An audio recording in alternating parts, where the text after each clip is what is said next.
ನಮಸ್ಕಾರ ವೀಕ್ಷಕರೇ, ನ್ಯೂಸ್ 7 ನಲ್ಲಿ ನಾನು ನಿಮ್ಮ ಮಹಬೂಬ್ ಬರಗೂರ್. ಶಿರಾ ತಾಲೂಕು ಬರಗೂರಿನ ಶ್ರೀ ಆಂಜನೇಯ ಸ್ವಾಮಿ ದೇವಸ್ಥಾನದಲ್ಲಿ ಶನಿವಾರ ಡಾಕ್ಟರ್ ಬಿ.ಆರ್. ಅಂಬೇಡ್ಕರ್ ಸಂಜೀವಿನಿ ಗ್ರಾಮ ಪಂಚಾಯಿತಿ ಮಟ್ಟದ ಒಕ್ಕೂಟದ ಮಹಾಸಭೆಯನ್ನು ಆಯೋಜಿಸಲಾಗಿತ್ತು. ತಾಲೂಕು ಪಂಚಾಯಿತಿ ಮೇಲ್ವಿಚಾರಕ ಜಯರಾಮ್, ಗ್ರಾಮ ಪಂಚಾಯಿತಿ ಅಧ್ಯಕ್ಷೆ ಮಂಜುಳಾ ಭೀಮಣ್ಣ, ಸದಸ್ಯರಾದ ಜಯರಾಮಯ್ಯ, ರಾಜು, ಬಾಲಕೃಷ್ಣ, ಒಕ್ಕೂಟದ ಅಧ್ಯಕ್ಷ ರತ್ನಮ್ಮ, ಸವಿತಾ, ಮಂಜುಳಾ, ನಾಗಮಣಿ, ಗೀತಾ, ರಾಧಮ್ಮ, ಸುಮಾ ಹಾಗೂ ಮಹಿಳಾ ಸದಸ್ಯರು ಇದ್ದರು.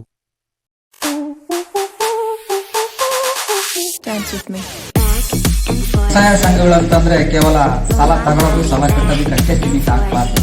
ದಯವಿಟ್ಟು ಅರ್ಥ ಮಾಡ್ಕೋಬೇಕು. ಸಾಕಷ್ಟು ಅವಕಾಶಗಳು ತಮಗೆ ಇದಾವೆ. ಯಾಕಂದ್ರೆ ಖುಷಿಯನ್ನ ನೆಮ್ಮದಿಯನ್ನ ಎಲ್ಲೂ ದುಡ್ಡು ಕೊಟ್ಟು ತಂದು ಕೊಂಡ್ಕೊಳ್ಳೋಕೆ ಆಗದೆ ಇರತಕ್ಕಂಥ ವಸ್ತು.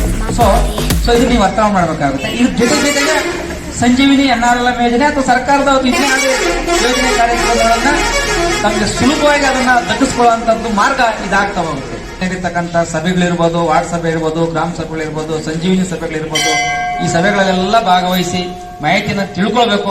ನಾವು ಗ್ರಾಮ ಪಂಚಾಯತ್ ಬರಗೂರು ನಮ್ಮ ಅಂಬೇಡ್ಕರ್ ಒಕ್ಕೂಟನ ಮಾದರಿ ಒಕ್ಕೂಟ ಆಗಿ ಈಗಾಗಲೇ 4 ರಿಂದ 5 ರೌಂಡ್ ತರಬೇತಿಯನ್ನು ನಾವು ಆಯೋಜನೆ ಮಾಡಿದೀವಿ. ಸೊ ಈ ಮಾದರಿ ಒಕ್ಕೂಟದಲ್ಲಿ ನಾವಾಗಲೇ ಹೇಳ್ತಿದ್ದ ತೋರಣ ಅಂತೇಳಿ ಈಗಾಗಲೇ ಮಾದರಿ ಒಕ್ಕೂಟವನ್ನ ತರಬೇತಿಯನ್ನು ಸಮೇತ ನೀಡಿ ಇದರಲ್ಲಿ ಕೃಷಿ, ಆರೋಗ್ಯ, ಶಿಕ್ಷಣ ಮತ್ತೆ ಸಾವಯವ ಕೃಷಿ ಇವೆಲ್ಲ ಅವನ್ನ ಪರಿಚಯಿಸಿ ಮಹಿಳೆಯರಿಗೆ, ಗ್ರಾಮೀಣ ಭಾಗದಲ್ಲಿ ಮಹಿಳೆಯರಿಗೆ ಪರಿಚಯಿಸಿ ಮತ್ತೆ ಮಾರುಕಟ್ಟೆ ಇವೆಲ್ಲ ಪರಿಚಯಿಸಿ ಅವರ ಆದಾಯವನ್ನ ಹೆಚ್ಚಿಸಿಕೊಳ್ಳುವಂತದ್ದಕ್ಕೆ ಸಾಕಷ್ಟು ಕಾರ್ಯಕ್ರಮಗಳನ್ನ ನಾವು ಈಗಾಗಲೇ ಮಾಡ್ತಾ ಇದೀವಿ. ಸೊ ನಮ್ಮ ಗ್ರಾಮೀಣ ಭಾಗದಲ್ಲಿ ಏನು ತಾವು ತಯಾರಿಸುವಂತ ಉತ್ಪನ್ನಗಳಿಗೆ ಒಂದು ಮೇಳಗಳನ್ನ ಆಯೋಜಿಸಿ, ಮಾರಾಟ ಮೇಳಗಳನ್ನ ವಿವಿಧ ಭಾಗದ ರಾಜ್ಯದಲ್ಲಿ, ಜಿಲ್ಲೆಗಳಲ್ಲಿ ಆಯೋಜನೆ ಆಗ್ತಾ ಇರ್ತದೆ. ಸೊ ಸರ್ ನಾನು ಹಪ್ಪಳ ಮಾಡಿದೆ ಅಥವಾ ಏನೋ ಒಂದು ಅಡಿಕೆ ಪ್ಲೇಟ್ ತಯಾರು ಮಾಡಿದೆ, ಅದಕ್ಕೇನು ಮಾರ್ಕೆಟ್ ಇಲ್ಲ ಅಂತ ಹೇಳ್ತಿದ್ದಾರೆ ಕೆಲವರು ಉತ್ಪನ್ನಗಳನ್ನು ಮಾಡಿರೋರಿಗೆ. ಸೊ ಅಂತವಕ್ಕೆ ನಾವು ಈಗಾಗಲೇ ಸರ್ಕಾರನೇ ಒಂದು ಸ್ಟಾಲ್ ರೆಡಿ ಮಾಡ್ಕೊಂಡು ಕೊಟ್ಟು ಈಗಾಗಲೇ ಸಿದ್ಧಗಂಗಾ ಮಠದಲ್ಲಿ ಸ್ಟಾಲ್ ಲಾಸ್ಟ್ ಟೈಮ್ ಕೊಟ್ಟಿದ್ವಿ. ಈಗಾಗಲೇ ಅಲ್ಲಿ ನಮ್ಮ ಮಹಿಳೆಯರು, ಗ್ರಾಮೀಣ ಮಹಿಳೆಯರು ಉತ್ಪಾದಿಸತಕ್ಕಂಥ ಉತ್ಪನ್ನಗಳಿಗೆ ಅಲ್ಲಿ ಮಾರ್ಕೆಟ್ ವ್ಯವಸ್ಥೆ ಮಾಡ್ಕೊಂಡು ಒಳ್ಳೆ ಆದಾಯನೂ ಮಾಡ್ಕೊಂಡು ಬಂದಿದ್ದಾರೆ.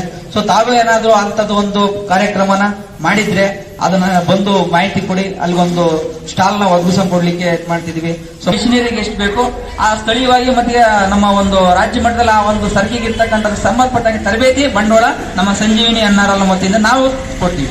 ನಿಮ್ಮಲ್ಲಿ ಯೋಜನೆ ಇರಬೇಕು, ಆ ಯೋಜನೆಗೆ ನಮಗೆ ಪೂರಕವಾಗಿ ಬಂಡವಾಳ, ತರಬೇತಿ, ಮಾರುಕಟ್ಟೆ ಈ 3 ಸಮೇತ ಒದಗಿಸ್ಕೊಂಡು ಸರಿಸ್ಕೊಳ್ಳೋ ಮುಖಾಂತರ ನಿಮ್ಮ ಜೀವನ ಸುಧಾರಣೆ ಮುಖಾಂತರ ತಾವೆಲ್ಲರೂ ಮೇಲೆ ಬರ್ಬೇಕಂತ ಆಶಿಸ್ತಾ ನನಗೆ ಮಾತಾಡ್ಲಿಕ್ಕೆ ಅವಕಾಶ ಮಾಡಿಕೊಟ್ಟಕ್ಕಂತ ಗ್ರಾಮ ಪಂಚಾಯತಿ ಒಕ್ಕೂಟದ ವತಿಗೆ ಹಾಗೂ ನಮ್ಮ ಚುನಾಯಿತ ಜನಪ್ರತಿನಿಧಿಗಳು ಮತ್ತೆ ತಮ್ಮೆಲ್ಲರಿಗೂ ಸಮೇತ ತುಂಬ ಹೃದಯಗಳ ಧನ್ಯವಾದಗಳು ಅರ್ಪಿಸ್ತಾ ನನ್ನ 2 ಮಾತುಗಳನ್ನು ಮುಗಿಸ್ತೀನಿ.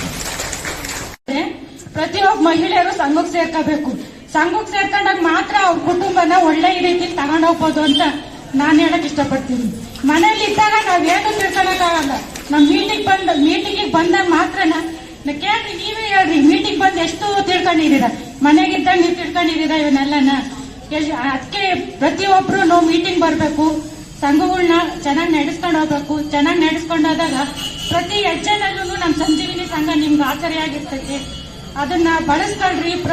ಎಷ್ಟೊಂದು ಯೋಜನೆಗಳಿದಾವೆ, ಆ ಯೋಜನೆಗಳನ್ನ ತಿಳ್ಕೊಳ್ರಿ. ಅದನ್ನ ಕರೆಕ್ಟ್ ಉಪಯೋಗಿಸ್ಕೊಂಡು ಬಳಸ್ಕೊಂಡು ನೀವು ಆರ್ಥಿಕವಾಗಿ ನಿಮ್ ಕುಟುಂಬನ ಅಭಿವೃದ್ಧಿ ಪಡಿಸ್ಕೋಬಹುದು ಅಂತ ನಾನು ಇಷ್ಟು ಹೇಳಕ್ ಇಷ್ಟಪಡ್ತೀನಿ.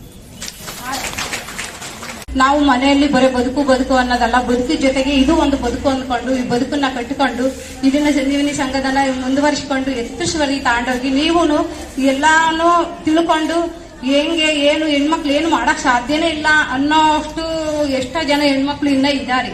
ಆದ್ರೆ ಅದನ್ನ ಹೊರಗಡೆ ಬಂದು ಪ್ರಪಂಚನೇ ನೋಡಿಲ್ಲ ಎಷ್ಟೋ ಜನ ಇದ್ದಾರೆ. ಅದಕ್ಕೆ ಹೇಳೋದು, ಈಗ ನಾವು ಒಂಟಿಯಾಗಿ ಹೊರಗಡೆ ಹೋಗ್ಬೇಕಂದ್ರೆ ಸಾಧ್ಯನೇ ಆಗಲ್ಲ. ಏನಕ್ಕೆ ಹೋಗೋದು, ಯಾತಿಗೆ ಊರಿಗೆ ಹೋಗ್ತೀವಿ, ಬರ್ತೀವಿ, ತರಕಾರಿ ತಾಂಬ್ತೀವಿ, ಹೋಗ್ತೀವಿ, ಇಷ್ಟೇ ಆಗೋದು. ಆದ್ರೆ ಒಂದು ಸಂಘ ಅಂತ ಮಾಡಿ ಆ ಸಂಘದಲ್ಲಿ ಒಂದು ಗುಂಪಾಗಿ ಹೆಣ್ಮಕ್ಳ ಜೊತೆ ಬಂದ್ರೆ ಆಗ ನಾವು ಏನೆಲ್ಲ ತಿಳ್ಕೊಬಹುದು ಅನ್ನೋದು, ಏನೆಲ್ಲ ಮಾಡ್ಬೋದು ಅನ್ನೋದು ಅವ್ರಿಗೆ ಯೋಚನೆ ಬರುತ್ತೆ.